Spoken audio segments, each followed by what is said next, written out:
Welcome to another episode of A Stranger, a Suitcase and a Story. I'm Anton van der Walt, and with me is my co-host and fellow traveler on this journey, Ben. Ben Liebenberg. Hello, Ben. How are you doing? Anton, how are you? I'm very well, thank you. And thanks for joining. This is a podcast where we explore what it means to leave behind the life you knew and step into the unknown. We dive deep into stories of migration, identity and belonging, unpacking not just the suitcases, but the hopes, fears and dreams people carry with them. Whether you've made the leap yourself, thinking about starting over, or are just simply curious about the courage it takes to begin again, you're in the right place. Each conversation is a window into the human spirit, what it longs for, what it lets go of, and what it finds on the other side of change. Today we're joined by Nicol and Mareli, and they are a couple that is going to share the story, what it brings, their insights, their heart and their perspective in their shared journey with us. So welcome, Nicol and Mareli. Really pleased to have you here.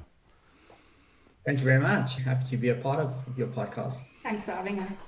Yeah, absolutely. Ben and I had a quick chat before we started, and we're so stoked to have you guys on the podcast. What we're trying to do is to make sure that we have a very diverse group of people that we speak to. For us to have a couple and also a very young and energetic couple is fantastic for us to talk to, because you bring a very fresh perspective to the discussion.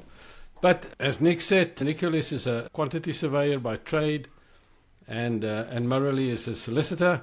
And as Nicol says, when he's not managing numbers, you'll probably find all of you outdoors, a love for travel, surfing and hiking. But they're both from the Western Cape originally, and so that's about what I want to say about introducing them. Really stoked to have you guys here. Thank you.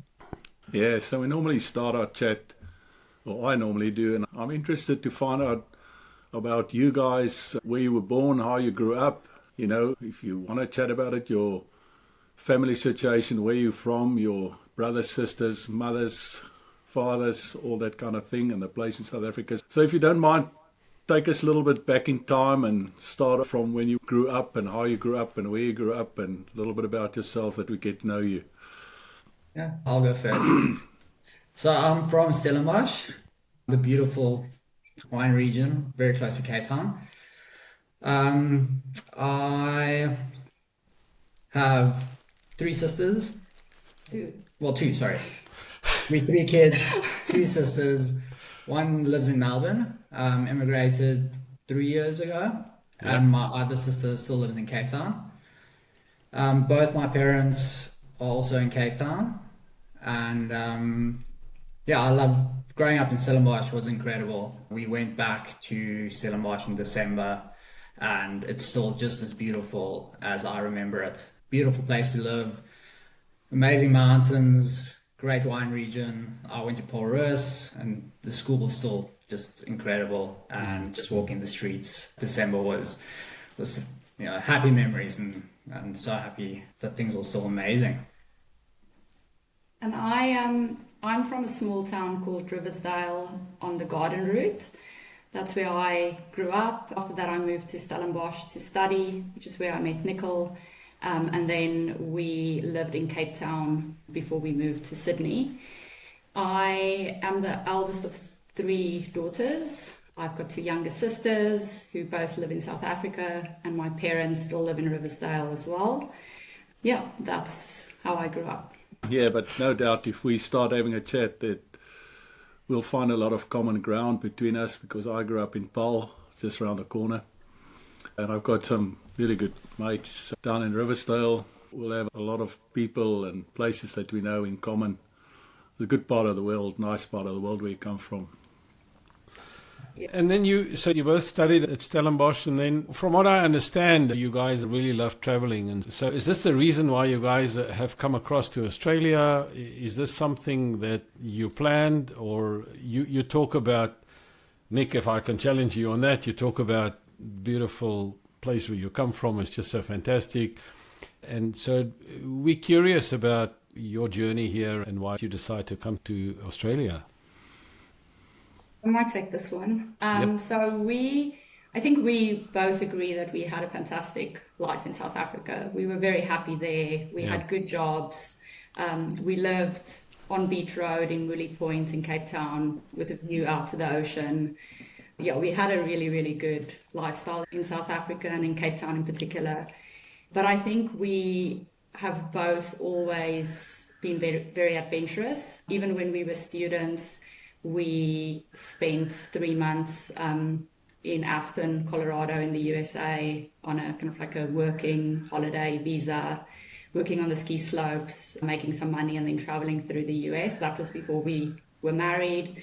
As a student, I spent about 6 months in Germany on exchange. So we've always loved traveling, and I think we always told ourselves, even before we got married, that one day we'd want to experience living abroad and going and working somewhere else. But then we both got really good jobs and we became very, I think, comfortable in South Africa, living great lives. And a few opportunities came across, my desk as a lawyer and working in a very kind of like niche area, which is M&A and private equity. I was approached by a few different recruiters with opportunities to go work in London or even New York. Always turned them down on the basis that we just loved living in South Africa. And then one day, can't say for any good reason, I said to Nicol, why not? Why are we turning down all these opportunities? Why don't we pursue it? Like, let's go and explore. Let's go try something new. Even if it's just for 2 years, if we don't like it, we can always come back. And I think that's what sparked the conversation in the beginning was, let's see it as an adventure. So we started weighing up our different options. I think we were looking at anywhere between Amsterdam, London, Vancouver, Melbourne, Sydney, Auckland.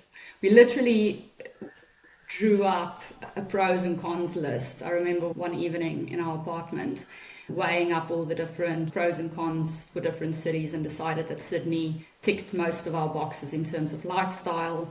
As Nicol makes no secret of the fact that he's a very keen surfer. We both love the outdoors. So yeah, Sydney ticked all the boxes for us, and that's really what prompted us to move here. I think originally our plan was never to immigrate.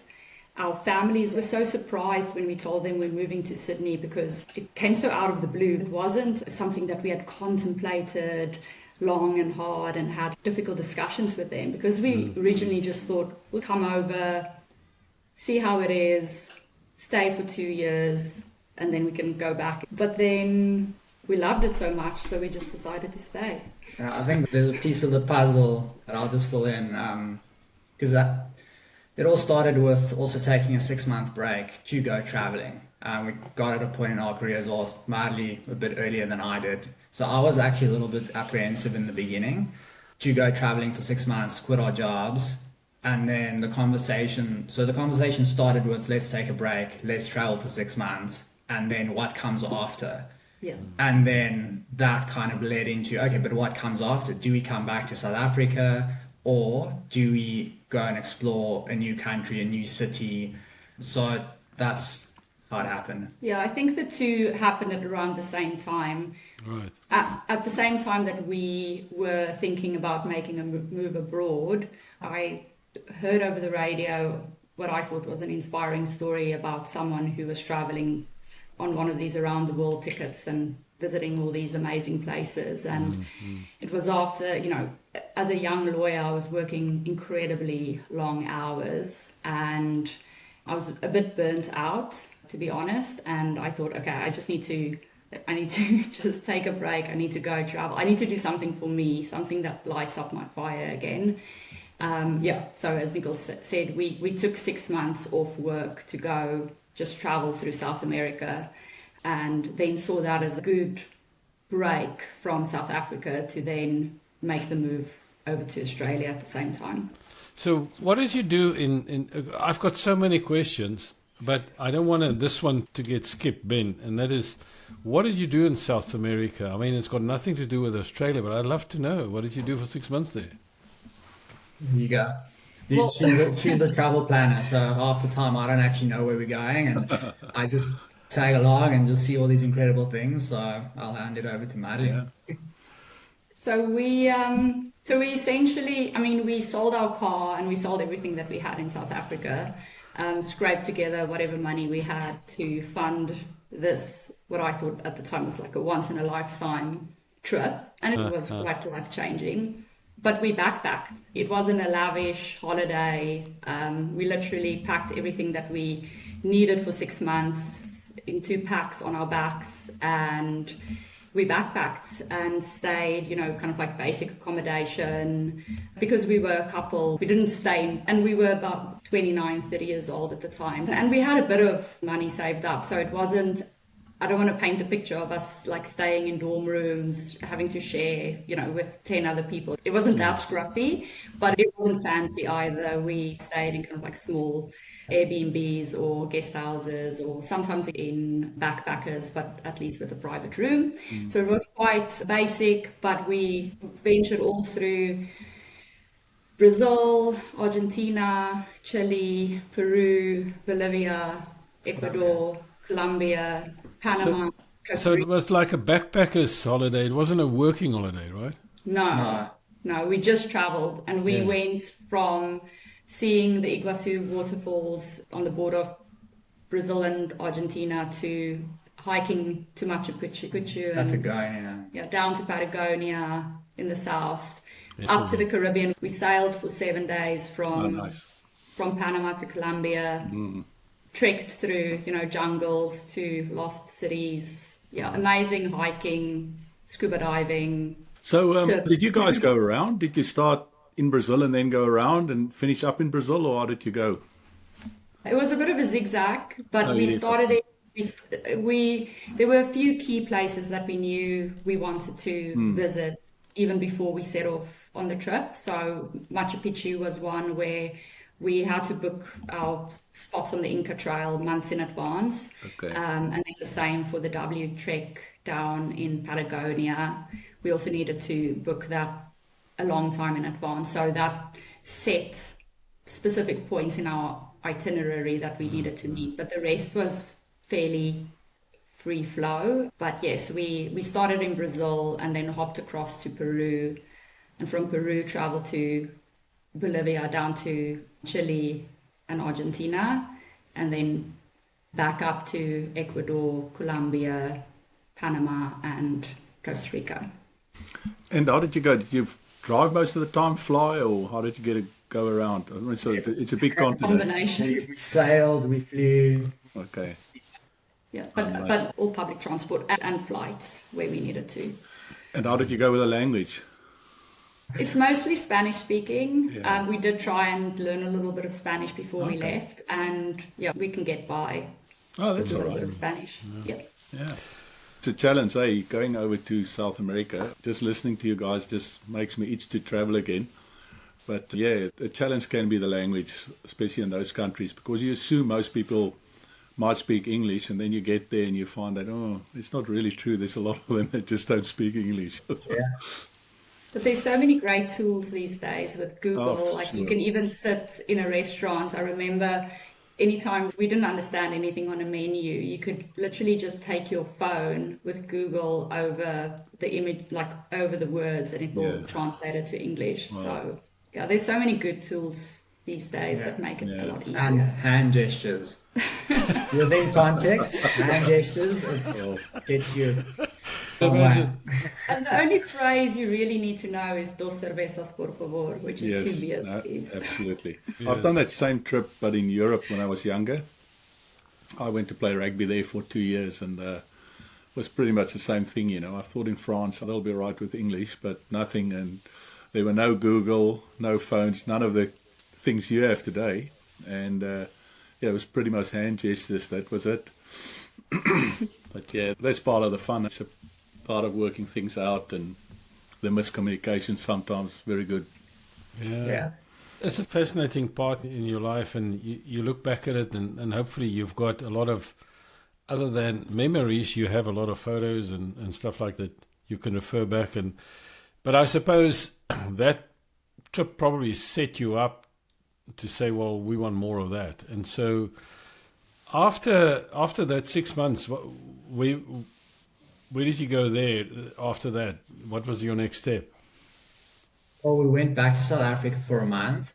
We had a wedding of one of my best friends and Marley's sister. And then we essentially wrapped everything up and then moved to Sydney. So when we took that flight to Sydney, we've never been to Australia. So it was all brand new, very exciting. So that's, yeah, we took the plunge. But in terms of traveling, I think when we first arrived, we were because we had just spent all our money backpacking through South America. We were fortunate that I had secured my job in Sydney even before we left South Africa. So we knew we had already secured a good income on this side, and they were fantastic because they paid for our visas, they paid for our flights, they paid for our relocation. They made it very easy for us to come over with essentially nothing. They even put us up in accommodation for the first 2 weeks. They paid the bond for our apartment. We had it very, very easy coming over.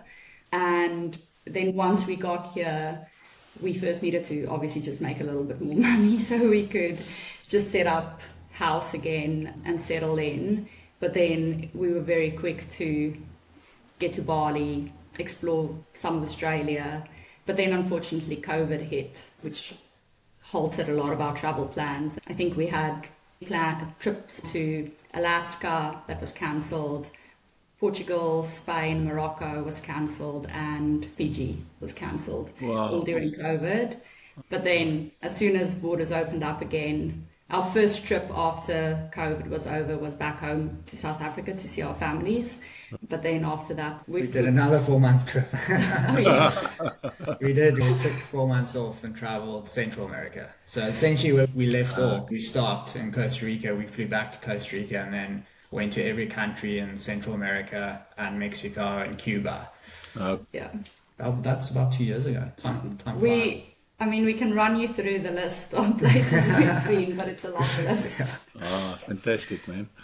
So that's interesting. So you had yourself set up a little bit before you got here, and you kind of you didn't quite know what you were in for. Did you have any preconceived ideas of what Australia would be like, or were you just open to whatever you got here? What did you think of it before you came? We've never been to Australia, and I don't think we did any research. So A little bit. Well, yeah, a little bit, but not much. Pretty much what I knew about Australia was, the South African or essentially my friends and family's perspective of Australia. Yeah. And that's all I had to go off. It's very similar to South Africa. The weather is similar. People like to be outdoors, etc. Sports crazy nation. Yeah, sports crazy nation. That's all I knew. But it's very different from what I thought. Tell us, we'd love to know. Firstly, I would say that the culture is very different from South African culture. The people are very different. I wouldn't say that South Africans have a similar culture to Australians. Australia has big pub culture, which we don't really have in South Africa. Where we live on the northern beaches of Manly, it's an incredible beach culture. We have beaches in South Africa and people like going to the beach, but Australia is just next level in terms of beach culture. Every morning, our beaches are on the northern beaches just full surfing, surf clubs, volleyball clubs, very active, very outdoorsy, similar to South Africans, but I feel it's a lot more. I guess it's because it's a lot safer and I think it's just more accessible, potentially. Mm-hmm. Yeah. And the braai culture is obviously very different. There's no braai culture in Australia. South Africans love to go gay at someone's house, where in Australia that's very different. You hardly ever go to someone's house. You meet up at the pub or at a park or on the beach. I wouldn't say it's the same at all.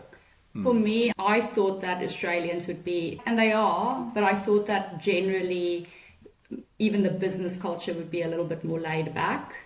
I think people have this perception that Australians are all just easygoing, laid back, anything goes. Well, that's at least what I thought. I thought that coming over and working as a lawyer or as a solicitor here would be much more chilled than in South Africa for some reason. And I found the opposite. Like if you work in a corporate job in Australia or in Sydney in particular, I think people work actually really hard. But what surprised me in a good way is that I think there's a lot more flexibility here. I think that in South Africa, if you're going for kind of like a top job, there's a very rigid way of what you need to do and how hard you need to work and how you need to look and behave to do that job. Whereas I think in Australia, there's a little bit more flexibility and people do strive perhaps, or you can work as hard as you want to do the job that you want, or you actually have a choice to say, I actually want to have a bit more flexibility, or I want to prioritize a work-life balance a bit more. And that's not as frowned upon here, I think, than it is in South Africa. I don't know if that makes sense, but It does make 100% sense. I mean, I've been here for a long time now, and I can 100% say the same thing, and there's much more of acceptance that not everybody wants to climb the corporate ladder. They just want to do their thing, and that's okay, you just do what you have to do. But yeah, all the things you said, I can 100% say, I came 25 plus years ago and it was the same, it's still the same now, those things hasn't changed. Another thing that surprised me was, as South Africans, we love our rugby, and I've realized in Australia that rugby is not well supported. Like, it's not a big sport in Australia, which I find very strange. And then also the gambling culture. Yeah. That was, to me, a culture shock. I just didn't know. It's not a thing, really. I don't know if it's changed in South Africa or all over the world, but certainly from my background coming here, I've never experienced the level of gambling culture. That was a culture shock. Yeah, and I think, Mareli, to get to your other point, I'm just listening to you, I'm thinking, and I'm trying to draw a kind of parallel here about people in Australia that do a lot of work. And in order to get ahead, they actually have to work really hard. And I wonder also if it becomes obvious to you when you come here, because where we came from in South Africa, there's affordable help. There are certain things that you could get help with. And of course, it just depends on the sort of level of money and stuff that you have in South Africa. You don't have to do a lot other than going to work and earn money. But in Australia, it's very different. In Australia, you basically have to do everything yourself. Unless you're affluent, which in Australia, that's not a big thing. In Australia, it's more about, as you say, there's a much more a level playing field here. The size of the house and the type of car really doesn't matter. People have to do a lot of the stuff themselves. And so it's not unusual that they then work in the way that they do. It's an interesting parallel. I don't know what you think about my thought there. I agree. And I mean, that's something that we've had to get used to as well, because I think we were very privileged back in South Africa with a lot of help. We never, working the hours that I did, working for a big corporate law firm in Cape Town, I never cooked, I never cleaned, I never washed my own laundry or folded my own clothes. I never had to do any of that. I had people who helped me to do all those things so that I could just focus on my job. Yep. I think it's a double-edged sword in a way, because yes, no one likes to do those household chores, but at the same time, because everyone in Australia has to do those chores themselves because you cannot afford to have help, I think there's also, it gives you a little bit of reprieve from your work as well, because I don't know, it's like in South Africa, I feel like I was just focused on my corporate job. And because I had someone else to help me with all these other things, that's all I needed to do. Whereas here, I'm forced to be more mindful about how I use my time. I cannot just spend all my time just working, because otherwise my laundry is just going to pile up. Otherwise, we're not going to have anything to eat. I mean, Nicol is fantastic, and we share household chores very equally, I would say. Yes. He actually does all the cooking, but yeah, but I like that actually, and I think we, for very personal reasons, we don't have kids, but I certainly struggled when we were in South Africa with the idea of having kids, because I looked around at all the other professional women who were working alongside me, and I thought they never see their children because they outsource. Yes, it's fantastic to have all that help. At the same time, they were literally at the office till 7 o'clock, 8 o'clock, 9 o'clock at night, by the time they got home, someone else had already bathed and fed their children and put them to bed. So they only really saw their kids on the weekends.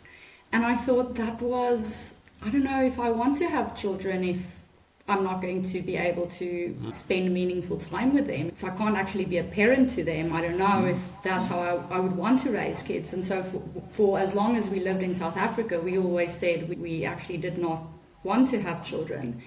When we moved to Australia, like I know a lot of people here complain about not having that help and not having those luxuries of having someone cook and clean and do all the chores like you were used to in South Africa. But here, I feel like the Australian parents are so much more involved in their kids' lives, which I think is a good thing. It's a great observation you're making, and to take it a step further, that's the reason why I'm asking this, because you see this beyond just the chores. It's that involvement that you could have. Some parents choose not to have it, even in Australia, right? But then there's another level which also that I'm experiencing, because I'm a bit older now and I've got a son here, and that's the reason why we came across, because he came to study here.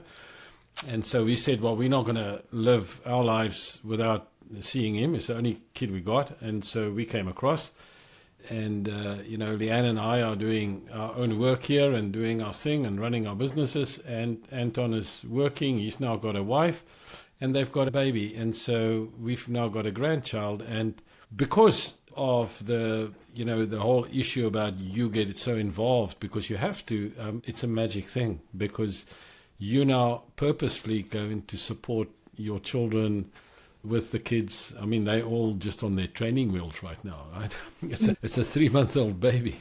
And that's the wonderful thing about Australia, that you often don't think about before you come. Yeah, because we see, and I guess to flow on from what I said earlier, it was only after we moved to Australia and seeing the families in the surf in the mornings before school, and seeing how much, yes, no doubt, there's obviously a lot of hard work involved, and I'm by no means saying it's all easy going, but I feel like because parents in Australia are so much more involved in their kids' lives, there's also so much more joy, and you see families just having a really, really good time, like playing in the park or being on the beach or going for outings here. And I think that's an unexpected positive. Yeah, that's good. That's a very, very interesting observation. So what were the things that you found, I suppose, the more difficult stuff you adapted to? Where was that? Was it private, making friends, fitting in? Was it work-related? What were the more challenging things for you guys when you came over? I think if you speak about making friends, I think we thought it would be easier to connect with the Aussies. Like when we originally came, we're like, we're not going to just try and connect with all the South Africans. We're gonna meet all the Australians and we're gonna integrate. And I think that wasn't easy, and it's still not easy. We've been here for 6.5 years, and it's if we look at our friend group, it's mostly expats, South Americans, South Africans, but some people that has a similar story to us, or people that that don't have their cliques. And I think that's natural. I think that's just that it is what it is.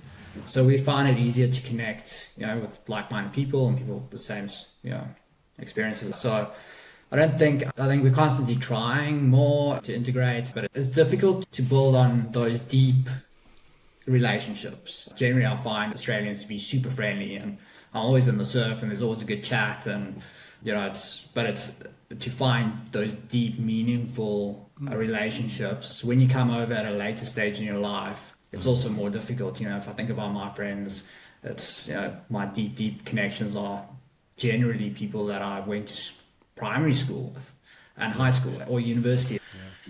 So I think that's a natural challenge. Work-wise, I find it relatively easy. I'm a quant surveyor, and I think similar to what we do in South Africa, but also different, but not in too much of a real challenge. I would say it's more the soft skills that you need to learn, where South Africans are very direct, the way we speak, and a lot of the time, like our tone, we don't realize it, but we are direct. And like you pick up or you learn that things You like you realise must it when do you're this here. or whatever. Like it's the Aussies would be like, whoa. And then you learn the soft skills, and it's important to learn it. I think you'd have a hard time in Australia if you don't learn it, and the sooner the better. Yeah, I would say that's challenges. That's an excellent observation. I think that's universal. You speak to Australians, and that's the one comment that they have about South Africans, and they say that many of them are very direct, and some of them come across then as arrogant as well, right? From that perspective. And so if you want to get ahead here, then you've got to learn, and you say that, and that's very important. And I think that you've got to learn that there's a different way of asking for something. There's a different speak about it, right? There's words like perhaps you could do that, or maybe you should think about it like that way, or not like South Africans would say, well, you need to go and do this now, right? Listen to me. Listen to me. Let me tell you. Let me tell you. I thought it was so strange when the first time someone asked me, did you want to do this? Like, did you want to give X person a call? Yeah. And I thought to myself, no, I don't want to. Yeah. But if you tell me, call this person, then I will call that person. But if you Yeah. ask me, did you want to give this person a call? I'm like, no, I don't want to. It absolutely drove my wife crazy, especially because our children were born here in Australia. And we were just basically on our own because we had no family here. And all she wanted was just somebody to tell her, like a South African, just give her direction and say, do this, do that, don't do that. And everybody was just suggesting stuff and, talking politely. And she said, can somebody just tell me what to do and not suggest a few things I want to know what I need to do. So, yeah. So the thing that I'm quite interested in is you've got, I think, your sister here, Mareli, and your sister. Yeah, Nicole, your sister. So our podcast has got a middle name. It's called The Suitcase, right? And so, we're interested. I mean, you're such travelers, so, I mean, you probably came with a very light suitcase anyway, because you didn't need much. But what were the emotional things that you've left behind and that you sit and think about sometimes? And, you might have friends that are sitting there that either want to come across or say to you, why are you here? I mean, we're living in a wonderful place. You're wasting your time over there and that sort of thing. What is in your emotional suitcase? For me, we speak about it a lot. We miss the Bosveld, like the bush. We used to go every year, and it's just such a special place for us. So we miss that. We miss our friends, obviously, and our culture. It's something that you don't, even being with South Africans in Australia, it's very different from being with South Africans in South Africa. It's not, you can't replicate South Africa in Australia. Well, everyone's got their own opinion, but my opinion is that you can't replicate it. So I miss friends and family. I miss the bush, and I miss those, those late nights around a braai and talk. Yeah, I don't have that here. For me as well, it's the deep, meaningful conversations. I've struggled to find those kind of similar connections here. So I do think I miss just having those good, deep chats with friends who get your sense of humor and who understand where you're coming from. Because I think sometimes, well, one, there's not enough time to build those new relationships here, perhaps. And on the other hand, the types of conversations you have here, I feel, are a bit more superficial than they used to be. Like, I think we both like to philosophize about things, and now we only have each other to do that with. Well, that's not so bad, right? So what do you do to fill... it's an interesting thing because, you're talking, we 4 people on the call, we've all grown up in South Africa. That was where we were. So for sure, those are the things that you would miss. But what do you do to fill that void? If it gets too much, then that's also not a good thing. So maybe ask the question maybe a little bit differently. What do you do at home that makes you feel like it's not so bad? I don't miss it so much. I think For me personally, it's embracing what Australia has to offer. It's not trying to replicate South Africa in Australia because it just doesn't work. But Australia has so much to offer, just from where it is in the world. It gives you access to a lot of places that's easy to travel that for South Africans would be super far or just very expensive. So it opens up a world for travel. So we travel a lot just around Australia, but also Fiji and Bali and Asia is Heading to close. French Polynesia in 2 months. Yeah. So definitely seeing this part of the world, surfing. I surf a lot, try to surf 4 times a week, sometimes every day if there's well. So it's fitting or tapping into the incredible beach culture that the northern beaches of Sydney has to offer. So that's an easy one. And then, I've got good mates and good friends that surf with me. A lot of them are South African. So it's, and hiking and diving.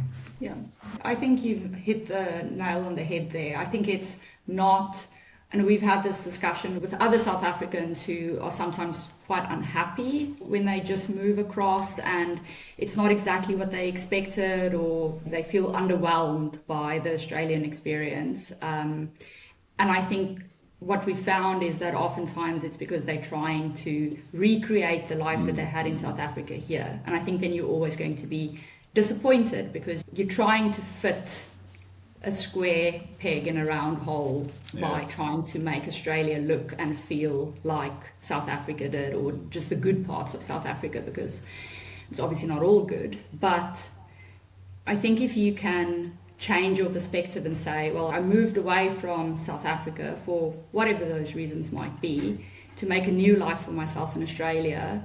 Australia is not the same as South Africa.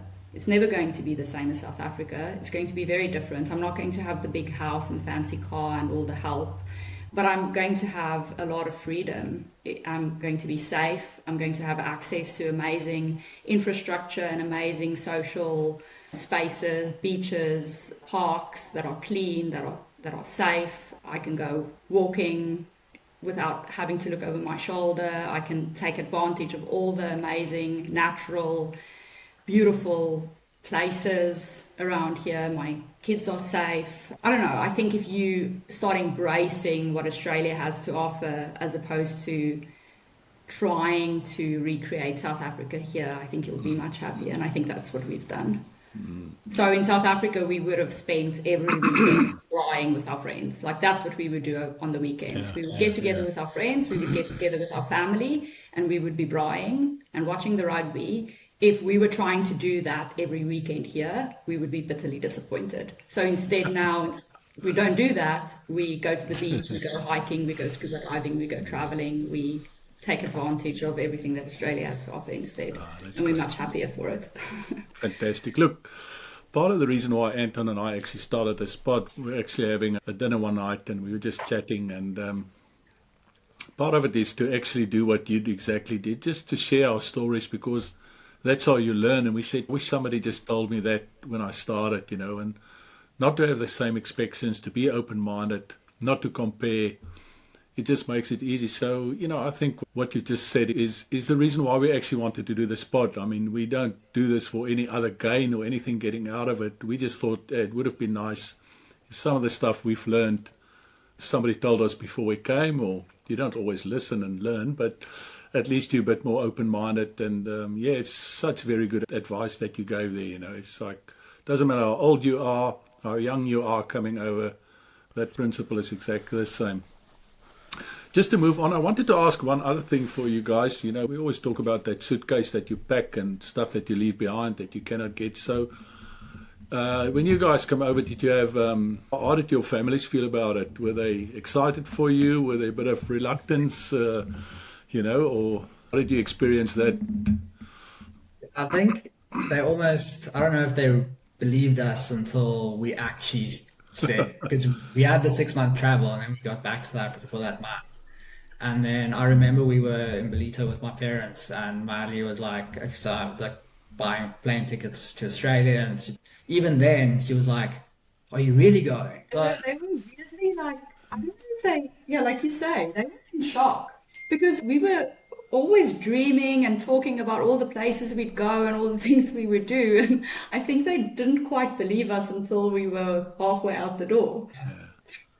But they're very supportive. Both our families were very supportive, I would say. You could always, like, if it doesn't work out, you can always go back to South Africa. You know, what's the real risk? Absolutely. I think it was easier for them as well because it wasn't this big immigration. We've spoken to many people who immigrate from South Africa. We never immigrated. I know we did, but we never saw it in that way. We just moved across to Australia for what was going to be 2 years that turned into 6 and counting. If we wanted to move back tomorrow, we would do that. But we enjoy living here, so we'll stay, at least for now, because it was so almost casual. It wasn't this big announcement, we're leaving everyone behind and we're moving to Australia. I feel like it was easier for them to digest. And then with COVID, of course, everyone experienced the same challenge of not being able to go home. But then once we actually went home to visit everyone after COVID, I think that just strengthened our decision that this was where we wanted to be. So it was a very organic move. It wasn't this big announcement. It was it kind of like just gradually happened that we said, we like it, we'll stay. And because we were so happy, I think my parents were also very supportive of my sister, which then came 2 years later with all the kids, which makes, and that's a new level. Because, you know, with grandparents, the kids become less important. It's all about the grandkids. So I think they were probably more that the grandkids moved to Australia. But they became very supportive just seeing our lifestyle here and how much we loved it. And now they spend between 6 months and 3 months a year in Australia. So, no, they love it. Or they love the fact that their kids are here now. No, and it's... you know, I can only echo what Ben has said. I mean, one of the questions that we always ask is, you know, what advice do you have? And Mareli, I didn't have to ask you that. You were very clear about that. And that's the message that is so, you know, and people don't realize how important it is, but it's as simple as you need to learn to speak a certain way here. And also, if you are here, you must remember you're here, you're not there. And so if you are here, then act and behave that way and embrace what is here. Because once you do that, your glass is half full. There's many things that you can feel unhappy about if you want to. But look at this and say, you are in a lucky country. This is an incredible privilege to stay in a country like this. And then the next thing is, being a South African, we generally work hard. And so what contribution can you make? And that's the reason, as Ben said, why we've done this podcast, because there's definitely somebody sitting out there that's going to listen to what you had to say, Mareli, and what you had to say, Nicol, that are also, you know, 30-odd years old and saying, you know, I've also got an adventurous spirit. And so, yes, it can be done and we can do this too. And this is the value of what we're doing here.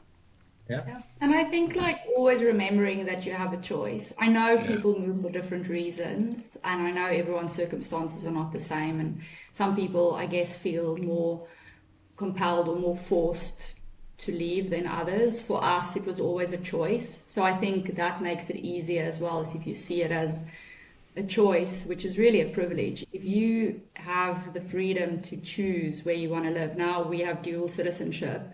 Just having that choice of, well, we choose to live in Australia. We don't stay here because we have to stay here or because anyone's forcing us to stay here. If we don't like it, we can leave. So I think that also changes your perspective on things. Like, focus on the good things and focus on why you choose to be here, as opposed to, you should never feel so trapped in your decision if you're not happy. There's a saying, if you don't like where you are, move. You're not a tree. Yeah. It's actually amazing how similar your story was to ours when we came over, because we did exactly the same. I mean, we didn't immigrate. We came for work opportunity and we just loved traveling. My wife did one of those around the world on her own things. She traveled around the world on her own, and I traveled a lot. So we were very similar, and I just found, speaking to a lot of people, that helped us a tremendous amount is that fact that we didn't put that pressure on ourselves, that we absolutely have to make this work. We always had this thing in our heads that if it doesn't work, it's 12 hours and we're back in South Africa. You know, it's not the end of the world. It just takes that pressure off. I know, and you're right. I mean, we're probably fortunate as well that we never felt that pressure and we had that choice. And probably not everybody has it, so it's easy to say that. But I do think if you have that mindset, it definitely make it easier for yourself. And there's a lot of opportunities in Australia. Yeah. It's a country that's growing quickly. There's shortages in a lot of different trades and professions, etc. So there are a lot of opportunities, and I think that in Australia, we have the saying of fair go, and everyone should have a fair go. But it is true. I do think that if you want to make it work, you can. If you're willing to work hard, Anton mentioned it before, if you like South Africans, if you're that inclined, we have good work ethic and we take things serious and we take pride in our work. And if you are that inclined, then there will be opportunities for you. You just need to give it a crack. So, yeah, we're getting to sort of the end of this, but I wanted to ask you about, you touched on this earlier, Nicol, about building a network, and that's not that easy. And so there's kind of two questions here: is how do you go about building your network? How do you and Mareli do that? And then secondly, I think you've also joined Southern Crossings, because that's where I met you. Why did you do that? And what did you find by joining them? Well, I started my own business last year, October. So I was almost forced to network a lot because, you find new clients and new business. How I went about it is essentially LinkedIn and connecting with as many people that's got common interests or that, that's in my line of work. Connecting with them, going for lots of coffees, just trying to meet with anyone and everyone. And I found that it's hit and miss. But generally people, you just need to throw darts, and there will be someone that needs you or are willing to connect you with someone else. You just need to keep going. And then, if someone wants to have a coffee with you, then that's already a good start. Just building on that network and meeting as many people and Putting yourself out there. Putting yourself out there. People are generally very friendly. And people want to connect, I would say.